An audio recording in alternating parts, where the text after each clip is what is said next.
Welcome back to the show. So, the only things I eat which are raw are salads and sushi. Now, I can't think of anything else that I can eat raw, let alone have an entire diet on it. But we've got some very interesting guests today to share with us this story. And before we bring them on, let's take a look at this.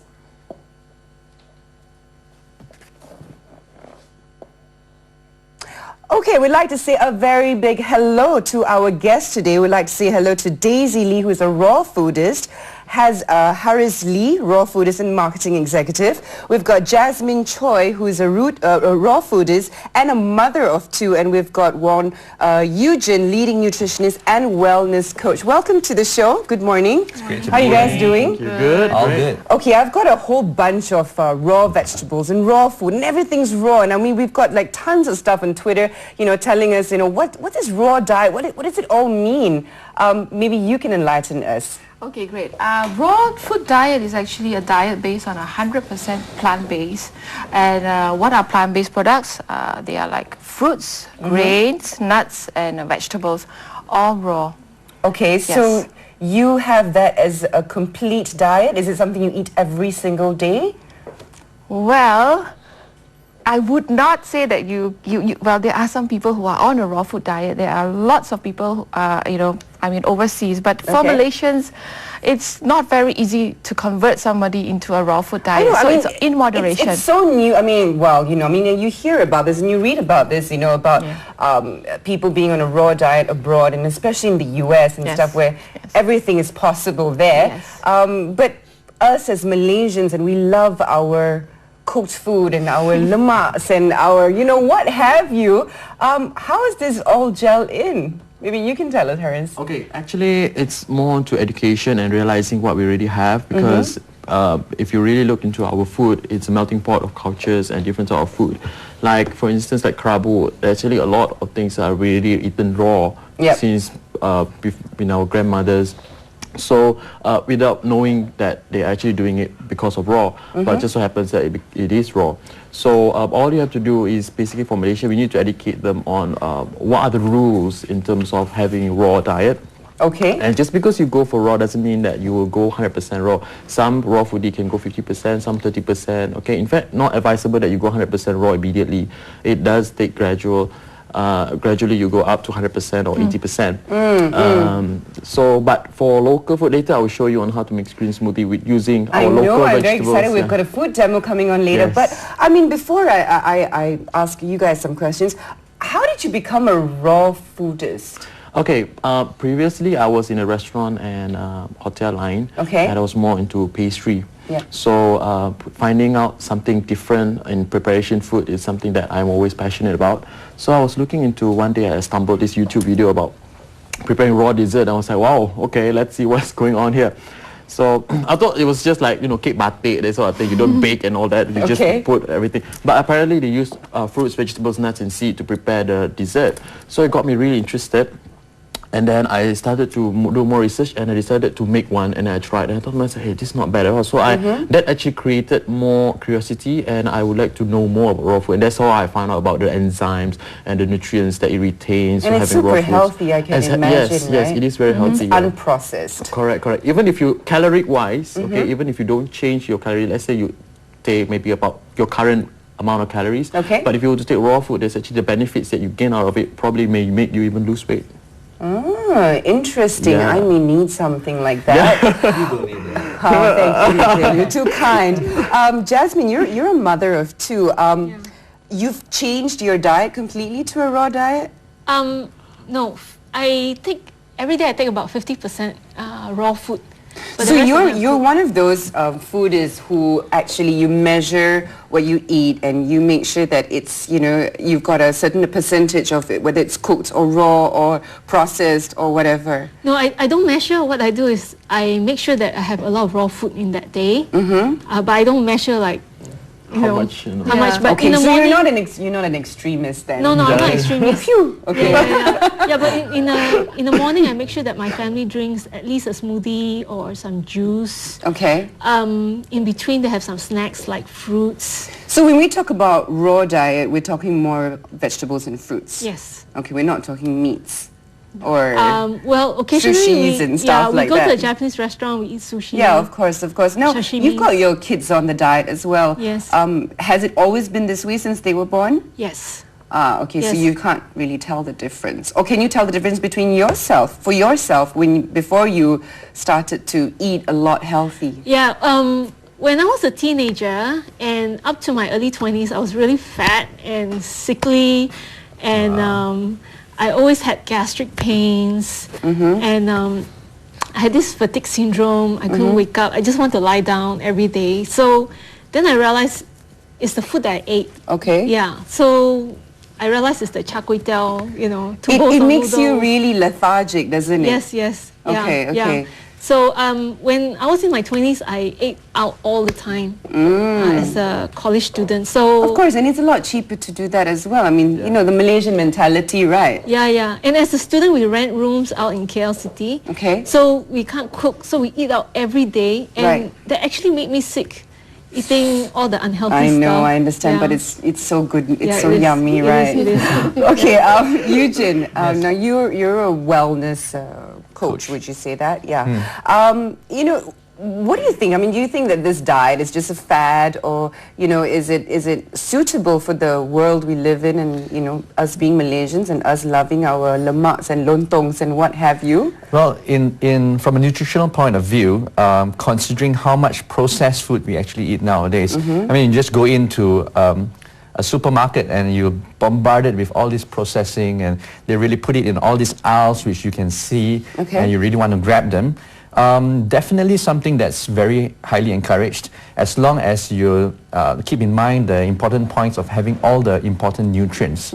Sometimes when it comes to diets like this, you can lack certain kinds of nutrients. Okay. So you just need to have a very balanced way of eating and not be too extreme about it. I think a lot of our audience now who are watching, and me included as well, we're thinking it sounds like a lot of work, I mean, we don't know any better, and we're probably Googling stuff, and it's expensive to go to a nutritionist and to sit down and to plan out our meals. Right. Is it, how do we make this a lot easier? I always tell people that when you want to go for a certain kind of diet, Sure. whether it's raw food diets or vegetarianism or vegan diets or fruitarian diets, you just have to be very educated about it. You have to be responsible. Sure. You can't just say that, I want to get into that diet and I don't want to know very much about it. Some people just do it for the sake of following the trend or being popular. So you need to be educated, number one. And there's tons of information you can find on the internet. Okay. But then again, if you want to find a nutritionist, even better. Yeah. Because I can tell you immediately there'll be certain things you need to look out for. Right. So I would rather use the term, I like to use this term flexitarian.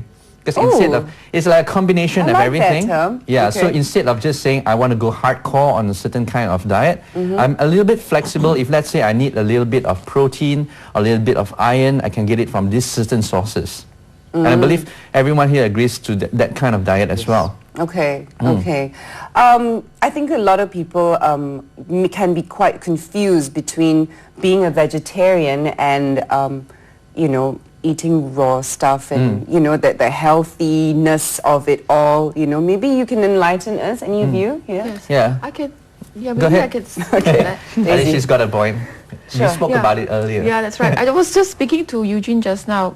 Before that, I was on a normal diet. You see, I eat meat and there's vegetables. And then I proceeded to a vegetarian diet. Now, vegetarian, there are a few types. Some vegetarians take eggs. Some Dairy take and non-dairy. dairy products. That's right. Some take eggs. And of course, cheese as well. And then when you move on to a vegan diet, that's where you take no meat, no dairy products, no eggs whatsoever. Completely. It's completely plant-based, but it can be cooked. Okay. Okay, so you can maybe have, half of a day you have your raw plant-based food, and then the other half a day you have your cooked plant-based food. Then I think the most extreme transition will be a raw foodist. Someone who totally thrives and lives on 100% raw. And when you go into a raw foodist kitchen, the kitchen is so simple. You just need to have a real good blender, Okay. No ovens, no cooking, no nothing. That's all. I can just imagine. Okay. It's an Yeah. uncooked It's a place. cheap kitchen. Very You don't need the big Yeah. ovens and stuff. You don't need ovens, you don't need big woks or big pans. Nothing at all. You just need really good blenders. But you are not completely a raw foodist. I am what Eugene say, Jasmine as well, A and flex- Valerie. We are Flexitarians. Okay. well- Flexi raw foodist. Flexi raw foodist. But I always think that everything is in moderation. If I can have a 50% of raw in my meals every day, 50 raw and 50 cooked, I think I'm doing fine. You know, I think, yeah. Well, what sparked this off? I mean, for all of you, is it about, I mean, I'm sure we, as kids and growing up and all that, as you said, we thrived on our char kway teows and our rice and our, mom's cooking and all that kind of stuff. What sparked it off to start eating healthy? I know I've started about maybe 1-2 years ago and it feels different, but what about for you guys? Okay, maybe I can start. Okay, after my studies, I went to the States for a while, and during that time, I was eating, American food. Okay. And I was eating a lot, and Cheesy fries and yummy burgers. Yes. Okay. I can eat a whole bowl of rice, and then after that, maybe have some more fried chicken or something like that. Okay. And so when I came back, when I went to the States, it was about 75 kilos, and then when I came back from the States, I was 130 kilos. So it was like, I didn't look like human. Okay. I didn't bring my picture, otherwise I could show you. You I could should draw a have. picture, yes. Give some inspiration to our Yes. viewers out there. And then, actually I knew raw before that, Right. but it's just that not really deep. So after that, when I came back, I had some difficulties in terms of my joints, and I was starting to feel the pain. And at the point where I decided to change completely my diet and really lose weight was because of the pain. It wasn't because of people talking about it, because to me, I don't care. But it was more onto my health. So I decided to change. For health and reasons. For I health suppose. reasons, It's yes. always, Health reasons can be sometimes stronger than image reasons. I mean, Of course. looks can sometimes say, hey, dessert, doesn't matter, I look a little bit, no problem. But most importantly, but for me, health, because every day I wake up, it's really painful. It really affects my life. So I had to do something about it. And one thing that I always done before, even in college, that I always go for detoxification. So I went for detox on regular basis and on all raw food diet.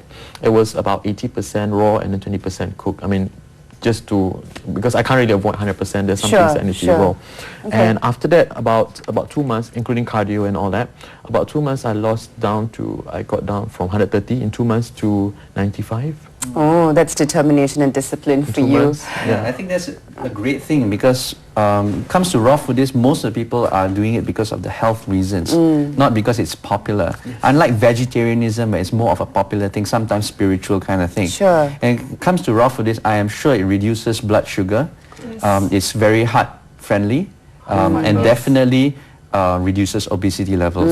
So some of the major problems that we're having in Malaysia can be solved by just going raw, I think. Yes, but what will happen to all the nasi champurs and stuff like that? I think those things you can still enjoy Once in a while, Once right? a while, or probably 2 times a I week. know, and I things had like it for one meal and I feel so super sluggish. Anyway, we are going to go for a very short break. Please hold that thought, and when we come back, this is what we have for you.